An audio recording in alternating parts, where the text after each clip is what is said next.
আসসালামু আলাইকুম, সবাই কেমন আছেন? আজকে আমি পুঁই শাক দিয়ে মাছের মাথা রান্না করব। বেশ মজা হয়।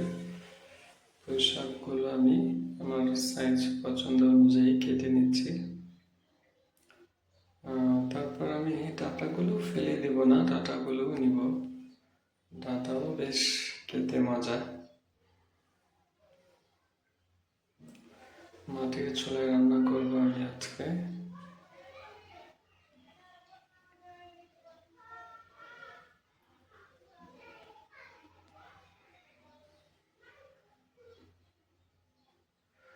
আমি ডাঁটাগুলো একটু পানি গরম করে সেখানে ডাঁটাগুলো দিয়ে সিদ্ধ করে নিয়েছি আমি আগে থেকেই।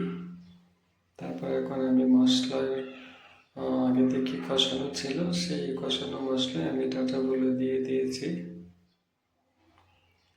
এই ডাঁটা খুব মজার হয়।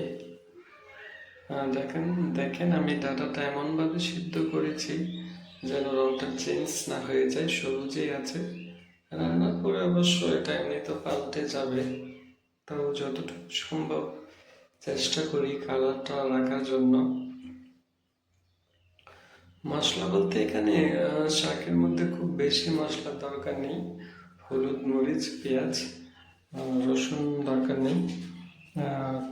আপনারা চাইলে দিতে পারেন, আমি আমার পছন্দ মতো দিয়েছি। মশলার মধ্যে আমি ডাঁটাগুলো আরেকটু সিদ্ধ করে নেওয়ার কারণ হচ্ছে পুঁই শাকটা খুব দ্রুত নরম হয়ে যাবে। এ পর্যায়ে আমি মাছের মাথাগুলো দিয়ে দিয়েছি। মাথাটা আমি পাঙ্গাস মাছের মাথা নিয়েছি, যে কোনো মাছ দিয়ে করা যায়। মাছের মাথা, মাছ, লেজ, যার যেটা পছন্দ। মাথাটাও আমি এর সাথে একটু কষিয়ে নিচ্ছি। এর ডাঁটাটা খেতে বেশ মজা। আমি ডাঁটা কখনোই ফেলি না, আমার বাচ্চারাও খায় ডাঁটা, মানে পুঁই শাকের ডাঁটা আর কি।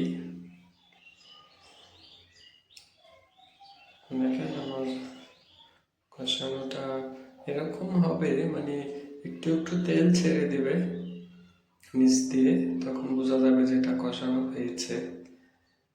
দেখেন আমার কষানোটা প্রায় হয়ে গেছে। এখন আমি এখানে আরেকটু পানি দিয়ে ডাঁটাগুলো আরেকটু নরম করে নিয়েছি, কারণ ডাঁটাটা নয়তো কাঁচা থেকে যাবে।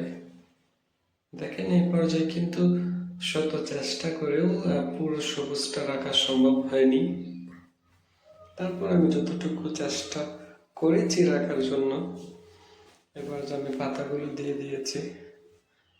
পাতাটা কারণ তাড়াতাড়ি নরম হয়ে যাবে, এই জন্যই আমি ডাঁটাগুলো আগেই সিদ্ধ করে ফেলেছি। কারণ ডাঁটা যদি একদম সবুজ রাখতে চাই তাহলে ডাঁটা কাঁচা থাকবে, যা আমার বাচ্চারা খাবে না, আমি নিজেও খাবো না।